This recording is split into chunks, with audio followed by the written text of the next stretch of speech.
Hi, Happy New Year. I'm trying to kill some time in my little studio here, and I'm doing some remixes of the album that was recorded in September 2023. It's called It Is What It Is. There's also a tune called It Is What It Is, one of my compositions. And yeah, the album, you could say, is sort of in the fusion genre mostly. There is a couple of other sort of jazzier type of tunes, but when I think of fusion, I think of music I sort of heard when I was a young person. Bands like the Yellow Jackets, or of course Weather Report, John McLaughlin, Mahavishnu Orchestra, and many of those groups came to Australia, where I grew up in Sydney. So I was fortunate to hear them live, and left a big impression on me. And yeah, I also like to compose, as a lot of musicians do.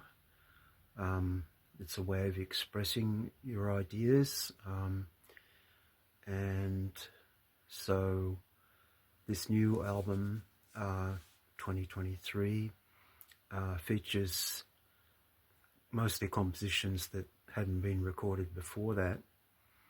And I was very fortunate to get the best musicians I could here in Munich.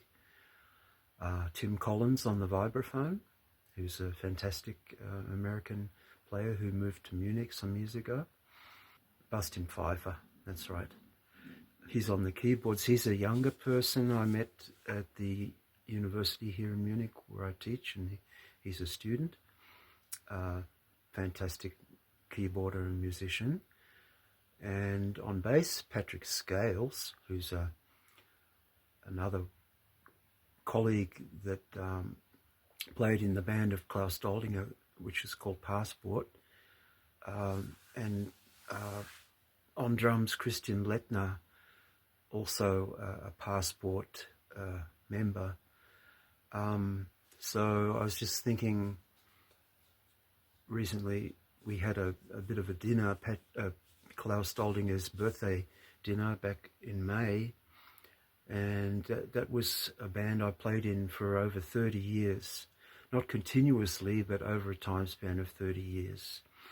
And that's something I was very fortunate to be involved in, and it had a big influence on me, of course. So one of the tunes on the album is called KD, which is Klaus Doldinger.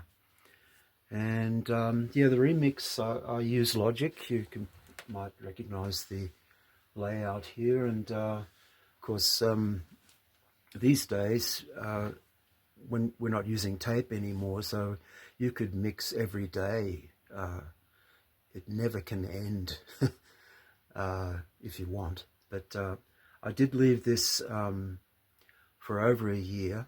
I think the mixes I did exactly a year ago, and listening to it after such a time, 12 months, I realized some things could be improved on. So I've been doing that. It doesn't take very long once you get into it. It's another great thing these days, that in the old days you had to go to a studio and pay a guy to mix for you. And also if you needed things like mastering. I mean, of course, there are experts, and it's wise to get their advice. But I've found, seeing I've been doing this for a long time, that I try to rely on my own intuition. So that's fun. It's sort of my hobby, not just playing music, but also doing the other side of it, the technical thing, the mixing, and that way you can have a lot of control over what you do, which doesn't mean I'm a control freak. As I said, I do like to have second opinions, and but just when you've been doing it for some years, you you realize what you actually want, and there's no particular reason to get somebody else involved. That's my opinion. Anyway, so what I'm going to do once I go home, because I did the mixes already, I'm going to release it on Bandcamp. My album is already on Bandcamp, but for some reason, not many people buy it. I think that's a sign of the times. You can get a lot for free these days. Things like Spotify and all the other streaming services, they offer you things for nothing. And yeah, why not? I'll go and get something that doesn't cost me anything. But of course, somebody had to pay for it. Not that I'm complaining. I just think it's compared to how it used to be, like those bands that I mentioned, Weather Report and Yellow Jackets and Klaus Doldinger, they sold many, many thousands, if not millions of records, and people actually bought them because you had to go to a shop. And I remember that when I was a teenager, on the way home from school, I'd drop by the record shop and see what they had. And you flick through the bin. I remember seeing an album cover, Klaus Doldinger's Passport, and he had clown makeup on, and I thought, that's unusual. What's that? But I didn't actually listen to the band, but it's interesting that many years later I ended up playing with the band. So that's the good thing about records back then. They could leave a lasting impression on you because you actually held it in your hands. Anyway, I don't want to bore you with all this stuff, but there'll be a special deal on Bandcamp, so I won't tell you what it is yet, but it'll be worth your while. And this music, I'm saying this as the composer, and also I played on it. Now with the new mixes, it really sounds good. I mean, it sounded good before that, but now I discovered something that I should have been doing. I won't tell you what, but something I should have been doing with the mastering. At least I think it does sound better now. So this is called Conviction.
So I don't want to cut off Tim's solo, but as I said, you can go to Bandcamp and you'll find it there under my name, Peter O'Mara.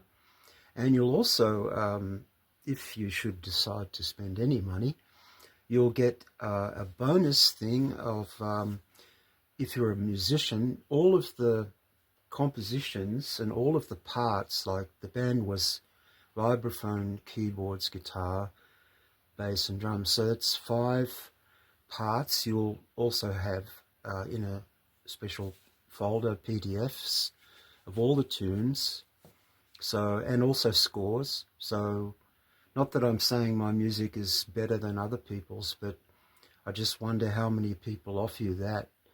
as an extra. It's not, I mean, some do, I know, but I think in these times it's good to be able to share things. And I'm not saying my compositions are better than other people's, it's just sharing, and maybe it might create some sort of communication. I like to communicate with people that are serious about music, as listeners or as players. So I'd really love to hear from you.